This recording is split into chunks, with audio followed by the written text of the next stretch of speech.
investasi ilegal, pinjol ilegal itu mereka nggak punya aspek perlindungan konsumen. Makanya setiap kali mereka bertanya, kalau gitu kami mengadu siapa Pak? Produk investasi yang berkarakteristik seperti apa yang cocok untuk generasi sandwich? Kita mengutang dimanapun itu, yang saya bilang tadi, sebelum kita mengutang di bank, kartu kredit, pay letter, apalagi dan sebagainya itu pinjol dan sebagainya, yang harus ada di benak kita adalah saya sanggup bayar atau tidak. Nah itu dia. Dulu.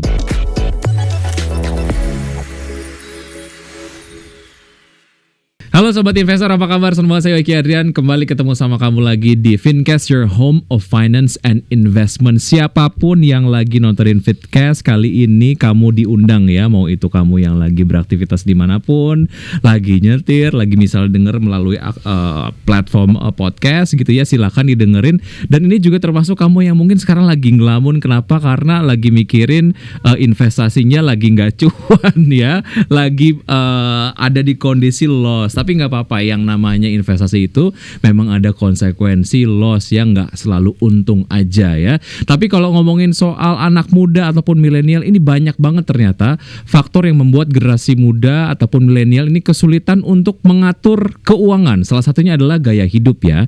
Dan seperti kita ketahui, ini generasi milenial hingga Gen Z ini lahir dengan akses yang mudah terhadap internet, sehingga lebih mudah banget untuk mereka mengakses segala hal yang dibutuhkan melalui gadget, termasuk informasi soal produk investasi, membeli produk-produk investasi dan lain sebagainya gitu ya. Dan juga termasuk berbelanja, mengajukan kredit dan lain sebagainya ya. Dan ini juga kalau ngomongin soal hal yang tentu saja mempermudah dari generasi milenial, tentunya juga harus dibarengi dengan literasi dan juga pengetahuan mengelola keuangan dengan benar. Bagaimana menjadi milenial yang cerdas keuangan? Saat ini Fincast sudah kedatangan narasumber spesial, yaitu adalah Bapak Horas VM Tarihoran. Beliau adalah Direktur Literasi dan juga Edukasi Keuangan OJK yang tentu saja akan memberikan insight terkait dengan tema hari ini. Apa kabar Pak Horas? Baik, alhamdulillah. Tepuk tangan yang paling meriah untuk Pak Horas. Sudah hadir. Sudah lama ditunggu. Kita perlu obrolan-obrolan kayak gini Pak Horas. Terima kasih sudah disempatkan untuk hadir di Fincast. Ini kalau ngomongin soal generasi milenial yang ternyata belakangan ini nampaknya menjadi target dalam tanda kutip target empuk dari berbagai macam produk investasi ilegal, pinjol ilegal dan lain sebagainya. Menurut findings ataupun mungkin temuan dari OJK, berapa banyak sih anak muda yang terjerat pinjol ilegal dan juga investasi ilegal? Ya, kalau pinjol ilegal mungkin kami nggak punya datanya. Nah, tapi kalau yang legal di catatan kami itu 2022, 2023 itu rata-rata 60% anak muda kita yang sudah menggunakan produk pinjol. Nah, jadi cukup besar gitu ya. Nah, jadi itu yang mereka berusia di antara 19 sampai dengan 34 tahun. Nah, jadi nanti kita bicarakan, kita diskusikan lagi pinjol itu sebetulnya manfaatnya apa gitu ya, dan bagaimana kita bijak menggunakan pinjol gitu ya. Nah, supaya yang tadinya harusnya pinjol itu memberi manfaat bagi kita, malah bukan menjadi membawa mudarat bagi kita. Itu sebetulnya yang nanti perlu kita edukasi kepada kawan-kawan kita. Ini juga menjadi satu hal yang cukup baik lah ya ketika bicara mengenai literasi produk keuangan di milenial, seperti yang tadi Pak Horas sampaikan gitu. Memang ternyata anak muda cukup lumayan tinggi lah minatnya lah ya gitu. Nah, ini kenapa kemudian anak muda ini secara literasi begitu ya belakangan ini meningkat? Kenapa? Karena memang mungkin mereka mulai mengetahui manfaatnya atau apa? Ya, tentu anak-anak muda itu kan kita tahu ya, apalagi dengan sekarang semuanya serba digital, semua informasi bisa didapat dengan mudah gitu ya. Dan memang nature-nya anak muda kan pingin tahu semuanya gitu ya. Makanya mungkin kenapa dulu diawali Gen Y kali ya. Y milenial, sekarang Gen Z gitu ya. Karena why? Kenapa semuanya seperti itu? Jadi, nah ini kita harus menyikapi dengan baik dan kita berikan informasi apapun yang mereka dapatkan. Nah, itu yang juga kami di OJK, kita juga menyebarkan informasi sebanyak mungkin dan kita jawab keinginan tahunya mereka, sehingga mungkin tadi alhamdulillah memang tingkat literasi anak-anak muda kita semakin bagus sekarang. Baik, literasinya semakin baik, tapi kemudian kalau kita lihat di sisi lain, memang mau tidak mau harus diakui bahwa memang banyak anak muda yang ataupun milenial yang mungkin terjebak investasi ilegal. Nah, based on findings dari OJK sendiri sebetulnya, apa sih yang menyebabkan mereka dalam tanda kutip gampang tergiur masuk ke produk investasi ilegal? Apakah mungkin karena kita cukup FOMO gitu ya. Teman kita misalnya udah beli produk investasi, nggak tahu itu legal atau enggak, akan merugikan. Kalau ngomongin investasi ya pasti ada ruginya ya. Pasti ada ruginya. Legal atau enggak gitu. Asalkan temennya udah beli produk investasi ya kita ikut aja karena kita FOMO. Padahal kita nggak tahu gimana secara detail gitu. Nah, menurut temuan dari OJK, kenapa milenial kayaknya belakangan ini cukup banyak yang terjebak investasi ilegal? Iya. Padahal memang kita harus tahu ya, kita harus sadari semuanya bahwa yang namanya investasi itu nggak boleh asal-asalan. Ya, investasi itu harus jelas underlying-nya, tujuannya harus jelas. Karena tujuan tadi akan menentukan produk investasi apa yang cocok untuk mencapai tujuan tadi, kayak gitu ya. Nah, produk-produk mana yang pas dengan tujuan tadi, pas dengan kebutuhan kita, pas dengan kemampuan kita, kan itu sebetulnya yang kami edukasi di OJK. Nah, tadi ternyata banyak terjadi distorsi. Nah, yang sebetulnya anak-anak muda kita tahu gitu ya, tadi bahwa itu juga berisiko, jangan gitu ya. Tapi tadi karena secara psikologis tadi banyak hal-hal yang mendistorsi, tadi FOMO, YOLO segala macam gitu ya. Sekarang diskokin dengan macam-macam produk murah, diskon segala macam. Nah, itu akhirnya membuat mereka terlupa dari tujuan awal dari untuk apa mereka berinvestasi tadi. Nah, jadi yang jadi masalah adalah kalau hanya sekedar ikut-ikutan, ada idolanya bilang, hari ini kita beli ini gitu ya. Nah, padahal begitu rugi. Orang yang bilang hari ini kita beli ini mau tanggung jawab apa tidak? Kan nggak juga kan gitu ya. Nah, jadi yang begini-beginilah yang coba kita kembalikan ke kesadaran awal lagi. Jangan cuma kita itu investasi jangan karena seseorang atau karena ikut-ikutan. Karena nanti begitu Anda rugi, Anda akan merasa bahwa kapok, saya nggak mau lagi lah, rugi gitu kan. Nah, ternyata yang diajarkan di sana sini tuh, di edukasi itu ternyata nggak benar gitu ya.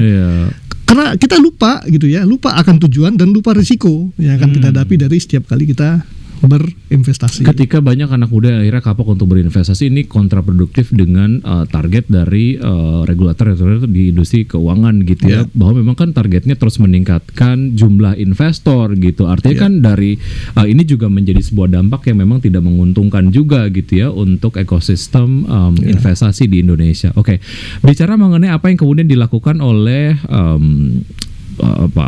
operator investasi ilegal, tentunya mereka akan terus melakukan berbagai macam campaign, membungkus campaign dan promosi semenarik mungkin supaya banyak orang yang terjebak. Tapi kalau ngomongin soal institusi keuangan yang legal, banyak from the way they campaign produk mereka kadang juga nggak menyertakan resikonya, sehingga kemudian kita sebagai masyarakat juga ternyata ada risikonya ya gitu.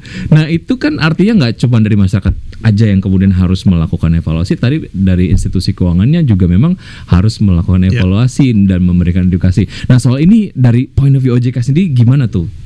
Iya, jadi kita berkaca dari banyaknya pengaduan-pengaduan masyarakat ya, baik dari sisi investasi bodong gitu ya, pinjol ilegal, dari sisi pembiayaannya kan pinjol gitu ya, dari sisi investasi pendanaannya kan tabungannya investasinya tuh di investasinya gitu ya. Nah, itu memang kebanyakan karena memang kawan-kawan kita tidak paham sebetulnya. Nggak paham gitu ya. Pertama, mereka tidak bisa membedakan mana investasi yang legal, mana yang ilegal. Karena semuanya sama saja gitu ya. Semuanya pakai logo OJK. Apa susahnya naruh logo OJK di tayangan-tayangan seperti itu gitu ya. Nah, tapi mereka lupa bahwa ya itulah kebenaran dunia digital itu ada logonya kok, pasti benar gitu. Padahal kita harus cek logo itu benar apa tidak. Kita punya OJK, kita punya call center kita kan, kontak OJK 157 gitu ya. Nah, harusnya kan cek dulu, benar nggak ini sih Pak logo OJK dipakai di situ gitu ya. Nah, sama juga dengan pinjol juga begitu. Kalau tadi investasi bodong itu kan mereka memanfaatkan greediness-nya manusia gitu ya. Manusia itu kan pingin semuanya serba cepat, serba gede gitu ya, untung besar, cuan tiap hari gitu ya. Mana ada yang cuan tiap hari gitu kan. Nah, tapi mereka yang iming-iming itu. Di sisi pinjol juga mereka menawarkan kemudahan. Kalau yang legal 1 hari kami siap 1 jam gitu kan. Nah, kami bisa memberikan berapapun yang Anda mau. Nah, tapi mereka juga melupakan aspek perlindungan konsumennya. Nah, itu dia. Nah, jadi padahal industri keuangan yang benar itu mereka harus menyediakan ajas prinsip perlindungan konsumennya. Nah, kenapa mereka kita bikin harus ada call centernya, produknya harus di prospektus harus jelas gitu ya. Yang saya bilang tadi, fitur-fiturnya apa saja, apa manfaatnya, apa risikonya, apa yang menjadi hak-hak dan kewajiban, berapa biayanya, pajak-pajaknya apa aja, itu kan harus jelas semuanya. Nah, jadi Nah, satu hal tadi yang sering dilupakan yaitu namanya risiko. Bahkan yang legal pun sampai sekarang masih banyak yang melupakan keterbukaan soal risiko. Ataupun mungkin tidak menyertakan terkait dengan risiko dari produk investasi pada saat mempromosikan itu kepada konsumen gitu. Makanya sekarang kami di OJK pengawasan dengan pengawasan perilaku pelaku usaha jasa keuangan, itu kalau bahasa kerennya tuh, bahasa Bataknya tuh market conduct namanya. Itu sekarang kita nggak ngecek. Saya baru tahu market conduct itu bahasa Batak. Jadi kalau dulu pengawasan kita kan lebih kepada tingkat kesehatan lembaga keuangannya, supaya mereka kuat. Kita lupa bahwa dalam melayani nasabah, konsumen, mereka juga punya kewajiban-kewajiban, keterbukaan informasi dan sebagainya. Itu yang kita cek sekarang. Nah, apa mereka sudah menjalankan kewajiban tadi? Apakah sebelum si konsumen betul-betul menggunakan produk-produk tadi, dia sudah paham betul apa tidak? Nah, kalau dia sudah paham dan ada buktinya, ada rekamannya segala macam, begitu terjadi masalah, ya, ada nasabah yang merasa dirugikan, kami di OJK bisa membantu. Nah, ini sebetulnya juga akan membantu institusi keuangan ini kalau memang disu oleh nasabahnya gitu. Jadi masing-masing menjaga dirinya masing-masing. Itu yang kita tunggu. Nah, investasi ilegal, pinjol ilegal itu mereka nggak punya aspek perlindungan konsumen. Makanya setiap kali mereka bertanya, kalau gitu kami mengadu siapa, Pak? Ya mengadunya kepada pihak berwajib. Nah, terus dana saya kembali apa tidak? Ya tergantung pihak berwajib sanggup mengembalikan dananya seberapa besar. Karena ada proses cross check yang kemudian tidak dilakukan oleh si nasabah pada saat membeli produk investasi tersebut gitu ya. Padahal kalau jangan produk yang legal, berapapun kerugiannya kan kita paksa dalam tanda kutip PUJK-nya untuk mengembalikan kerugian konsumennya. Pak Horas, mungkin ngomongin soal law enforcement supaya institusi keuangan ini yang punya produk investasi legal pada saat mereka mempromosikan produk investasinya kepada masyarakat lah ya, mereka betul-betul menyertakan itu ya, betul-betul dipastikan bahwa itu dilakukan gitu, supaya memang masyarakat lebih aware lagi soal si resiko investasi ini gitu, karena ya mau nggak mau yang diiming-imingi adalah ya soal si cuannya tadi gitu ya. Siapa sih yang nggak suka cuan? Contoh sederhana banyak kasus-kasus contoh yang marak sekarang ini ya, yang namanya asuransi PAID namanya, bukan PAID ya. PAYDI. Kalau bahasa Bataknya juga itu unit link namanya. Nah, itu kan adalah produk asuransi yang dikaitkan dengan investasi.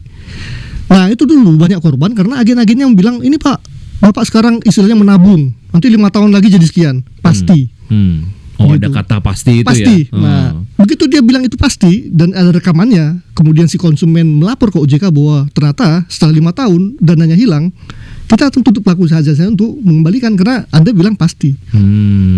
Nah, jadi kata-kata itu yang kita awasi sekarang. Jadi setiap produk itu kan bukan hanya harus berizin di lembaganya ya, produknya juga harus ada izinnya loh. Nah, iklan-iklannya itu semua itu harus ada izinnya dari kami tuh untuk ngelihat, kita lihat kata per kata benar nggak itu iklannya. Nah itu, jadi kita nggak mau ada iklan yang menyesatkan tadi. Itu yang namanya mis-selling dan sebagainya. Artinya memang dari OJK sudah seketat itu ya, melakukan law enforcement agar institusi keuangan betul-betul comply dengan apa yang kemudian sudah di atur gitu ya. Jangan sampai akhirnya merasa masyarakat seperti membeli kucing di dalam karung gitu. Ya mungkin point of view lain adalah dari institusi keuangannya sendiri juga, ya gimana persaingannya juga ketat, mau nggak mau ya saya juga harus jualan dalam tanda kutip semanis mungkin gitu. Tapi itu nggak bisa jadi pembenaran ya. Ya sebetulnya dibilang persaingan ketat juga enggak. Kita punya 280 juta penduduk loh. Banyak sekali itu. Kuenya masih banyak. Nah, dan kalau semua kita edukasi dulu, semua paham dulu apa manfaat dan risikonya, tahu dulu apa kewajiban dan hak-haknya, dengan sendirinya kan masyarakat akan memilih mana yang pas dengan kebutuhan dia. Nah, saya selalu mengedukasi begitu. Anda nggak usah khawatir. Kalau seorang agen atau seorang customer service tidak sanggup memuaskan keinginan tahu Anda, cari bank lain. Hak Anda untuk memilih bank atau produk keuangan lain. Ada opsi lain. Iya, bukan karena dia Mas Wiki teman baik agennya, terus akhirnya udahlah Mas Wiki yang nawarin saya ambil deh. Pokoknya begitu ada hal yang harus dilakukan sebagai milenial adalah kalau ada teman beli produk investasi jangan langsung beli. Ikut-ikutan. Gitu ya. Baca betul-betul profilnya dulu, siapa yang jual produk investasinya. Dulu, dan sering-sering telepon OJK ya di 157 ya. kode wilayah 021 157. Nah. Kalau malas karena pulsanya itu kebetulan masih berbayar ya. Oke. Itu bisa ke WA. Oke. 081 157 157 157. Sesimpel itu, Semudah itu. bisa melindungi kita dari praktek-praktek investasi ilegal. Oke. Upaya ataupun cara OJK untuk lebih membuat generasi muda ataupun milenial lebih melek keuangan itu apa aja sejauh ini, Pak Horas? Nah, selain seperti ini, saya senang sekali kami diundang oleh IDX gitu ya, diundang Mas Wiki ke sini. Kami juga punya channel-channel edukasi banyak gitu ya. Kami kita punya program OJK Goes to Campus, Goes to School gitu ya. Kita punya buku-buku seri literasi keuangan ya untuk pendidikan formal ya, dari mulai PAUD bahkan sampai perguruan tinggi. Nah, yang terakhir kita punya yang namanya Learning Management System (LMS). Nah, semua materi-materi literasi kita tuangkan di situ dan itu free, bisa diakses oleh siapapun. Dan itu interaktif gitu ya. Dan bahkan ada hadiah-hadiahnya di situ. Nah, setiap nanti dapat poin, dia dapat sertifikat, itu bisa ditukar dengan merchandise dari kami, itu bisa seperti itu. Nah, semua ini kita buka. Yang saya bilang di awal tadi, kita puaskan keinginan anak-anak muda kita dengan pengetahuan apapun yang ingin mereka dapatkan tentang literasi keuangan. Mengenai pasar modal, ayo. Mengenai perasuransian, ayo. Mengenai perbankan, silakan. Ya, mengenai m-banking, payment system bahkan ya. Pay letter katanya, apalagi sekarang itu macam-macam P2P lending ya. Pokoknya mau ngomongin apapun soal industri yang keren-keren itu crowdfunding, semuanya ada di situ. OJK siap untuk ngasih tahu gitu ya. Kami punya dan itu free, bebas, silakan semuanya manfaatkan. Itu lmsku.ojk.go.id. Kami juga punya channel-channel media sosial selain punyanya ojk.go.id. Kami juga punya Sikapi Uangmu. Ya, untuk edukasi keuangan kami punya channel khusus namanya Sikapi Uangmu .ojk.go.id. Itu ada Instagramnya, ada Twitternya, bahkan ya ada Facebooknya juga. Ini kalau ngomongin soal satu hal yang kenapa akhirnya memberikan semacam sense of urgency, kenapa akhirnya teman-teman generasi milenial segera membeli produk investasi tanpa kemudian berpikir gitu ya, yang penting gue bisa dapat duit secepatnya karena gue kebutuhannya juga banyak gitu. Sehingga kemudian mengenyampingkan tadi ya, cross checknya tadi. Ya itulah, kita sering mengenal namanya adalah generasi sandwich. Selain dia harus menghidupi dirinya sendiri, dia juga harus menghidupi keluarganya dan lain sebagainya gitu. Nah, sejauh mana juga kemudian ini menjadi sebuah target dari OJK sendiri untuk lakukan edukasi gitu, bahwa iya sih ada kebutuhan yang memang membuat urgent bahwa kamu perlu return dari produk investasi, tapi enggak ya secepat itu juga gitu. Kamu mengenyampingkan soal cross check tadi. Nah, ini gimana nih dari point of view OJK sendiri soal generasi sandwich? Iya, generasi sandwich ini umum di daerah di negara-negara di wilayah timur gitu ya. Orang-orang oriental, orang timur itu sangat-sangat menghormati orang tuanya. Nah, dan seharusnya memang orang tua yang baik harus mempersiapkan anak-anaknya supaya mereka nggak jadi generation sandwich kan gitu ya. Tapi ya sekarang harus kita akui sebagian besar generasi kita hidup di zaman generasi sandwich gitu ya. Jadi dia membiayai orang tuanya, diri sendiri, istri dan anak-anak, juga nanti anak-anaknya sendiri dan cucu-cucunya barangkali gitu ya. Nah, yang bisa saya katakan, kalau untuk yang roti yang di atas kita, orang tua kita, apa boleh buat, itu sudah menjadi tanggung jawab kita gitu ya. Jadi kewajiban kita gitu ya, untuk membalas budi kepada orang tua. Tuh. Tapi kita kan tentu tidak ingin melanjutkan generasi sandwich sampai ke depan. Mata rantainya harus diputuskan gitu ya. Nah, makanya dari mulai sekarang, mumpung masih muda-muda ya, yang masih umur 20-an, yang mungkin sebentar lagi selesai kuliah, udah mulai ini mempersiapkan masa depannya. Masa depan itu nggak datang tiba-tiba ya. Direncanakan. Disiapkan. Nah, mumpung masih 20 tahun, kita kan masih bisa hidup 35 tahun lagi ya, sampai usia pensiun normal 55. 35 tahun itu panjang. Nah, kita harus siapkan dari sekarang supaya nanti begitu kita pensiun, kita punya kemerdekaan finansial namanya. Kita bisa tetap menikmati hidup kita seperti yang sudah kita alami sejak kita muda ya, tanpa harus tergantung pada anak-anak kita. Nah, bahkan kalau bisa anak-anak kita juga sudah kita siapkan masa depannya juga. Nah, itu yang kita lakukan. Nah, makanya tadi itu dengan siklus hidup itu, dengan apa? Kita mulai berinvestasi. Kita siapkan dana pensiun kita. Dari mulai sekarang. Nah, kalau perlu nanya-nanya lagi, Pak, apa bentuk investasinya, nanti bisa kita. Nah kebetulan saya pengen tanya langsung nih ya, nggak perlu nanti nih Pak Horas. Apa produk investasi yang cocok untuk generasi sandwich lah gitu? Produk investasi yang berkarakteristik seperti apa yang cocok untuk generasi sandwich? Ya, generasi sandwich tadi kan sebetulnya bisa dibilang bagian dari pendapatan dia yang bisa untuk diinvestasikan sebetulnya jadi nggak besar ya, karena tadi untuk nyokong orang tua dulu ya kan. Di sisi lain juga dia harus mulai mempersiapkan biaya hidupnya dia, anak-anaknya, tapi dia juga harus tetap berinvestasi tadi. Nah, di produk-produk di lembaga keuangan kita khususnya di pasar modal itu banyak sekali. Dan sekarang berinvestasi di pasar modal itu nggak harus mahal. Ya.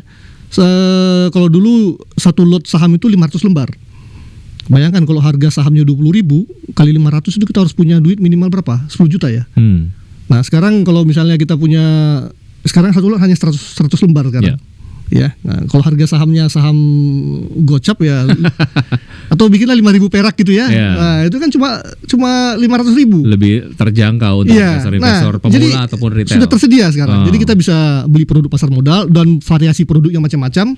Ada saham, ada reksadana, ya, ada obligasi pemerintah juga sekarang yang aman gitu ya, yang jangkanya menengah gitu ya. Kalau yang saham kan mungkin jangka panjang gitu ya. Nah, ada juga produk-produk obligasi swasta juga yang bisa dilirik juga. Tapi tadi yang saya bilang tadi ya, produk investasi yang cocok dengan kita adalah dengan tujuan keuangan kita. Ya, jangan mismatch gitu ya. Jangan mismatch. Nanti yang sudah punya anak, udah tahu besok anaknya mau masuk TK, ya. Mau masuk playgroup ya. Kan sekarang anak 3 tahun 4 tahun sudah masuk playgroup. Biayanya mahal 10 juta ya kan. Nah, karena golden age-nya di situ katanya. Iya, ini sekarang udah mulai masuk ini.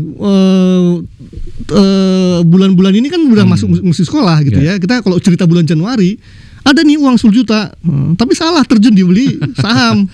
Dia beli emas. Nah, padahal 6 bulan ini dia harus bayar uang sekolah itu. Nah, dia beli itu harus kan produk jangka panjang. Betul. Nah, begitu dia butuh sekarang, harga emas lagi turun, harga saham juga lagi pada turun kan gitu ya, rugi. Jadi cut loss lah ya. Nah, itu tadi karena nggak match antara tujuan dengan pilihan produk investasinya. Nah, ini contoh-contoh bagaimana anak-anak muda sekarang kan masih panjang umurnya. Jadi nggak salah kalau mulai dari sekarang, mumpung masih muda, itu belilah produk-produk yang menengah panjang. Jangan yang jangka pendek. Dan untuk kawan-kawan yang masih belum paham betul dengan pasar modal, saya tidak sarankan Anda untuk bertrading dia. Kenapa tuh, Poros? Itu butuh keahlian dan pengalaman luar biasa. Gitu perlu ya. skill. Gak mudah itu. Dan perlu modal besar. Nah, kemarin soal ini juga jadi satu hal yang akhirnya membuat banyak milenial merasa bahwa aduh, gue lossnya banyak nih karena trading pengalaman belum banyak, pengetahuan juga belum banyak gitu ya. Ikut-ikutan. Karena FOMO tadi. FOMO, ada lagi bandernologi. Waktu pandemi itu berasa banget sih Pak Horas. Banyak banget informasi-informasi kayak gitu berseliweran di sosmed gitu. Nah, soal ini ada concern nggak? Kita harus tetap strict, kita harus tetap fokus dengan tujuan tadi kita. Jadi begitu kita, saya jangka panjang. Saya mau nanam investasi saya di saham minimal 10 tahun sampai 20 tahun. Statistik menunjukkan itu terbukti pasti akan naik. Kalau kita sabar, walaupun harga tiap hari naik turun, no problem. Nah, ya tadi yang dibilang tadi, kita menabung 100.000, 200.000 saham juga sekarang bisa, nggak harus beli banyak-banyak gitu loh. Tapi kita kita tambahin terus investasinya. Dan sarananya banyak sekarang. Ya, sebelum beli produk investasi cross check, kemudian sabar ya. Itu yang paling penting. Itulah, karena yang namanya investasi kan itu butuh waktu. Iya, betul sekali. Dan satu poin penting juga tadi disampaikan oleh Pak Horas adalah soal generasi sandwich. Kita bisa memutus mata rantai generasi sandwich ini dengan produk investasi selama produk investasinya sesuai dengan karakteristik kita dan juga term investasi yang cocok lah sama kita gitu ya. Tapi salah satu hal yang juga nampaknya ini menjadi godaan yang saya juga sering alamin sih ini Pak Horas, soal gaya hidup tentu saja. Dan ini juga kita terus diiming-imingi dengan yang namanya pay later. Pay later itu hadir dengan berbagai macam kemudahan-kemudahan. Again, ini adalah the way they communicate gitu ya. Sama audiensnya gitu. Tapi ya mau nggak mau dan juga diakui atau tidak, kita termakan itu gitu. Nah, soal pay later ini dari point of view OJK sekali lagi, apa yang perlu dikasih tahu ke sobat investor? Ya, bagi saya, dan ini perlu saya share ke kawan-kawan juga anak-anak muda bahwa pay later atau apapun namanya, di zaman saya dulu namanya kartu kredit. Tapi mungkin sekarang udah susah nyari kartu kredit ya.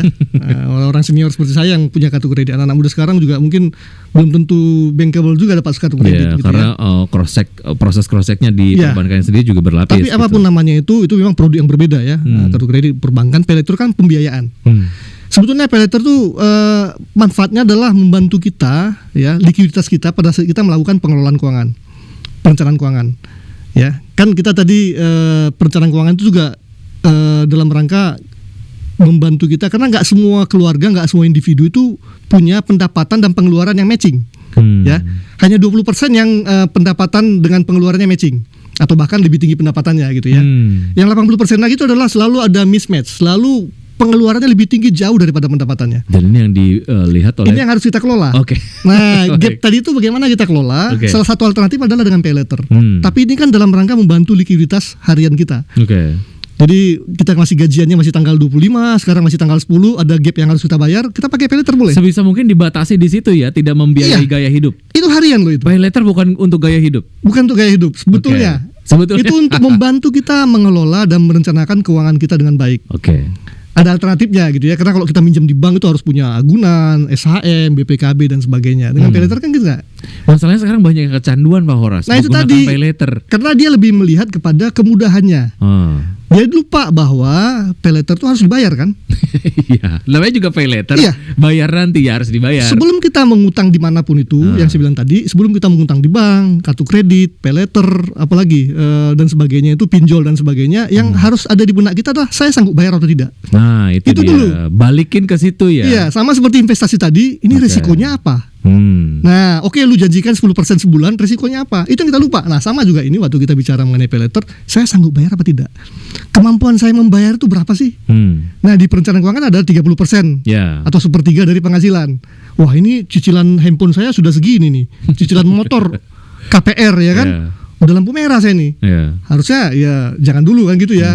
Ini dulu dikurang-kurangi utangnya kan gitu ya. Nah, tadi. Nah, itu yang kedua, yang saya bilang tadi, kita lupa bahwa kita biaya-biaya kita itu sebetulnya udah pengeluaran kita sebetulnya sesuai dengan kebutuhan kita apa tidak sih?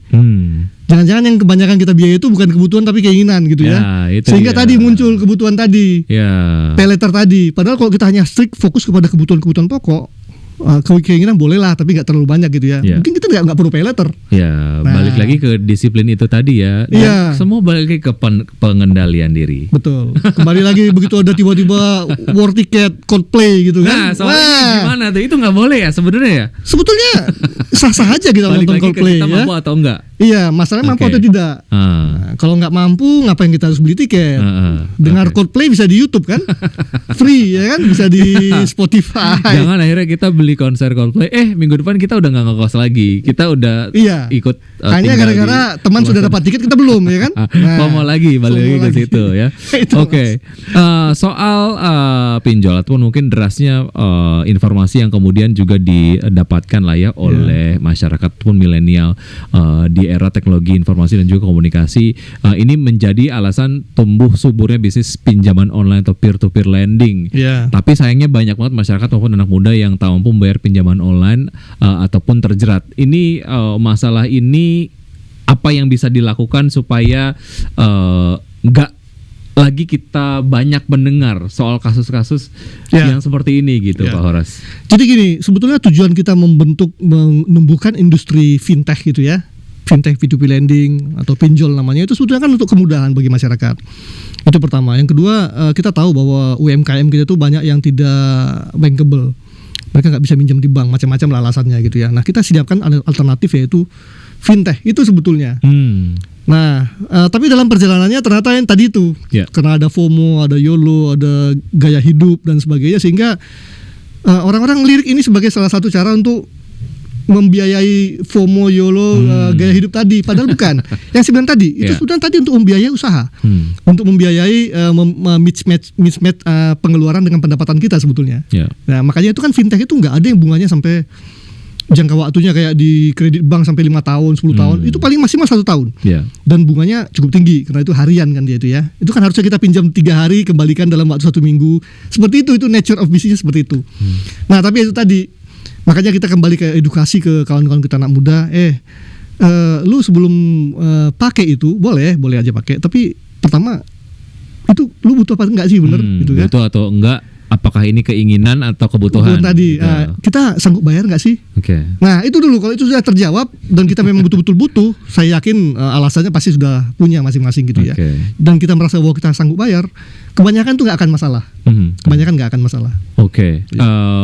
terakhir pertanyaannya untuk Pak Horas adalah apa yang bisa dilakukan oleh kita sebagai bagian dari ekosistem keuangan. Tadi kita sudah bahas sebetulnya dari OJK sendiri juga sudah sangat getol sekali dan sudah intens melakukan sosialisasi dan juga edukasi kepada masyarakat gitu. Dari institusi keuangannya sendiri apa yang bisa dilakukan, kemudian juga dari masyarakat supaya kita secara ekosistem industri keuangan itu growingnya bersamaan gitu ya. Ya, kita ingin membentuk sektor keuangan kita yang sehat ya. Jadi industrinya sehat, masyarakatnya juga well literate, terliterasi atau melek keuangan, gitu ya. Jadi tidak ada lagi yang namanya masyarakat ya seperti sekarang. Memang dunia kita sekarang kan inklusi kita, masyarakat yang menggunakan produk keuangan, survei kami tahun 2022 itu sudah mencapai 85%. Sementara yang well literate, yang paham mengenai produk keuangan itu hanya 49%. Jadi banyak orang yang nggak paham untuk apa dia punya produk keuangan sebetulnya. Nah itu yang kita akan coba pelan-pelan dengan literasi seperti ini supaya itu bisa mendekati gap tadi gitu ya. Nah ini yang coba kita berantas dan kami wajibkan semua pelaku usaha jasa keuangan sekarang, perbankan, industri keuangan non-bank, pasar modal untuk ikut melakukan edukasi bagi masyarakat. Nah minimal 1 kali, sekarang minimal 2 kali setahun. Bayangkan kalau kita punya 3.000-an ya dikali 2 kan berarti ada 6.000 kegiatan edukasi. Minimal itu ya 6.000 kali ya mereka ngambil 200 orang lah, ada 12.000 walaupun masih kecil sebetulnya. Tapi saya yakin bank-bank besar itu mereka edukasinya lebih dari 2 kali pasti gitu ya. Nah itu termasuk bagian dari cara kita tadi untuk ada perpanjangan tangan untuk melakukan edukasi.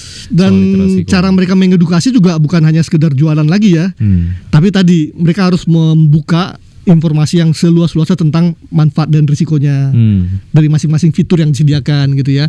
Apa yang menjadi hak-hak dan kewajiban konsumen. Ya hak konsumen untuk mendapatkan pinjaman oke, tapi kewajiban juga harus membayar gitu loh. Itu kan. Kemudian biaya-biayanya apa aja ya? Ada pajak, ada biaya administrasi, ada biaya bunga, ada biaya ATM dan sebagainya. Harus semua dirinci semua. Jadi masyarakat bisa menghitung gitu ya. Nggak ada lagi isu tabungan habis gara-gara kepotong biaya kan gitu ya. Itu dia. Nah dan yang terakhir bagaimana cara mendapatkannya? Nah karena banyak juga masyarakat kita di daerah-daerah yang nggak tahu. Ini kalau mau beli saham di mana sih? Nggak kayak di bank kan gitu ya. Padahal di bank juga bisa sebetulnya. Nah karena bank juga bekerja sama dengan perusahaan sekuritas dengan reksadana untuk membeli produk-produk pasar modal. Nah ini yang kita minta mereka mengedukasi. Nah dan ini sebaiknya tidak dikaitkan langsung dengan biaya promosi supaya kepala cabangnya nggak setiap kali melakukan edukasi wajib punya buka rekening baru sekian, nggak lagi. Jadi kayak semacam ditarget gitu ya. Iya, ini harusnya CSR lah. Bikin masyarakatnya juga jadinya nggak nyaman. Nggak nyaman, gitu ya. Jadi kesannya jadi kembali lagi jualan lagi. Nah, baik. Pak Horas terima kasih sudah hadir di Fincast. Kita perlu obrolan-obrolan kayak gini. Saya perlu banyak kemudian sobat investor perlu untuk mendengar hal kayak gini gitu supaya kita kemudian lebih tahu lagi lah cakrawalanya soal produk keuangan, investasi dan lain sebagainya.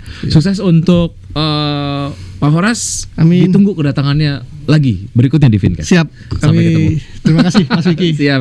Dan terima kasih semuanya. Itu tadi dia sobat investor perbincangan yang menarik sekali pada episode Fincast kali ini. Jangan lupa untuk terus menyaksikan Fincast di platform digital dan juga channel televisi dari IDX Channel. Saya Vicky Adrian pamit. Terima kasih semuanya. Thank you.